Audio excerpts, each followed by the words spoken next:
Freedom physically refined rice bran oil cholesterol ని శుభ్రం చేసేందుకు ప్రతిరోజు వాడండి freedom rice bran oil. Welcome to site 2024.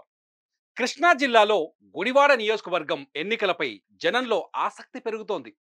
Gudivada sitting MLA Kodali Srinivasa Rao alias Nani తిరుగులేని నాయకుడిగా ఉన్నారు.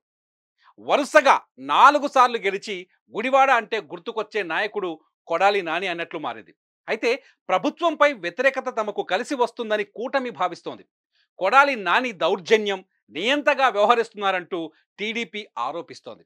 ఇంతకీ గుడివాడ నియోజకవర్గంలో ప్రస్తుత పరిస్థితి ఏంటో సై 2024లో చూద్దాం.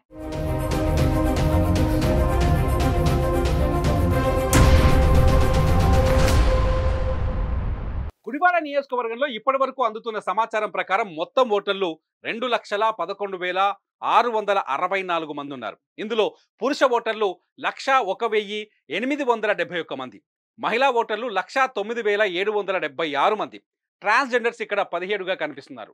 పురుష ఓటర్ల కన్నా మహిళా ఓటర్లే ఎక్కువ. నందమూరి తారక రామారావు తెలుగుదేశం పార్టీ స్థాపించాక 1983లో జరిగిన ఎన్నికల్లో ఎన్టీఆర్ ఇక్కడి నుంచే పోటీ చేసి అసెంబ్లీలో అడుగుపెట్టారు. అయితే వరుసగా 4 ఎన్నికల్లో కొడాలి నాని విజయం సాధిస్తూ వచ్చారు. అయితే 2004, 2009 ఎన్నికల్లో టీడీపీ నుంచి గెలిచారు. అనంతరం వైసీపీలో చేరి 2014, 2019 ఎన్నికల్లో గెలిచారు.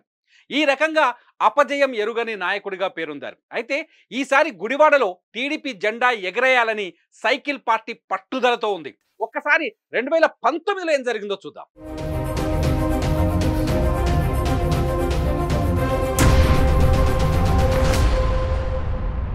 వైసీపీ తరఫున నిలబడిన కొడాలి నానికి 2019 ఎన్నికల్లో 89,833 ఓట్లు వచ్చాయి. అంటే మొత్తం ఓట్లలో 53.5% ఓట్లు అన్నమాట.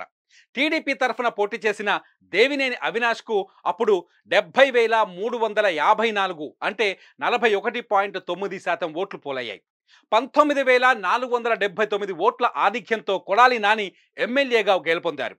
విచిత్రం ఏంటంటే అప్పుడు కొడాలి నాని మీద పోటీ చేసిన అవినాష్ ఇప్పుడు జరిగే ఎన్నికల్లో వైసీపీ తరఫున విజయవాడ ఈస్ట్ నియోజకవర్గం నుంచి పోటీ చేస్తున్నారు. వరుసగా 5వ విజయం సాధించి రికార్డు సృష్టించాలని చూస్తున్న కొడాలి నానికి టీడీపీ బ్రేకులు వేయగలదా? ఇంతకీ 2024లో ఇక్కడ ఏం జరుగుతోందో చూద్దాం. ఆర్థికంగా, సామాజికంగా బలమైన నానిని ఓడించాలి అంటే సాధారణ విషయం కాదు. దీనికి తోడు గుడివాడలోని ప్రతి గల్లీలో నానికి అనుచర గణం ఉంది. 2004 నుంచి ఓటమి ఎరగని నేతగా గుడివాడలో పాతుకుపోయారు కొడాలి నాని. ఆయనను ఓడించేందుకు చంద్రబాబు జగన్ వేసిన బాటలోనే నడుస్తున్నట్టు తెలుస్తోంది. అదే 2 కులాల ఈక్వేషన్. అంటే భర్త ఒక కులమైతే భార్య మరో కులం. సింగనమల, చిలకలూరిపేట, తాడికొండ, కళ్యాణదుర్గంలో ఇదే స్ట్రాటజీని అమలు చేశారు. ఎన్ఆర్ఐ అయిన వెనిగండ్ల రాము కమ్మ సామాజిక వర్గానికి చెందిన వ్యక్తి. ఆయన భార్య మాల సామాజిక వర్గానికి చెందినవారు. భర్త గెలుపు కోసం ఆమె కూడా కృషి చేస్తున్నారు.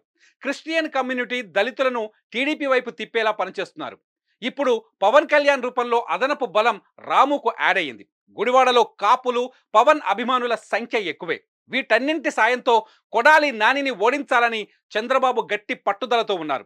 మరి గుడివాడ అడ్డాలో నాని తన పట్టు నిరూపించుకుంటారా, లేక చంద్రబాబు వ్యూహాలతో ఓడిపోతారా అన్నది వేచి చూడాలి. సై 2024లో మరో నియోజకవర్గంతో మళ్ళీ కలుద్దాం. సుమన్ టీవీలో మీ పర్సనల్ అండ్ బిజినెస్ ప్రమోషన్స్ కోసం కింది నెంబర్కి కాంటాక్ట్ చేయండి.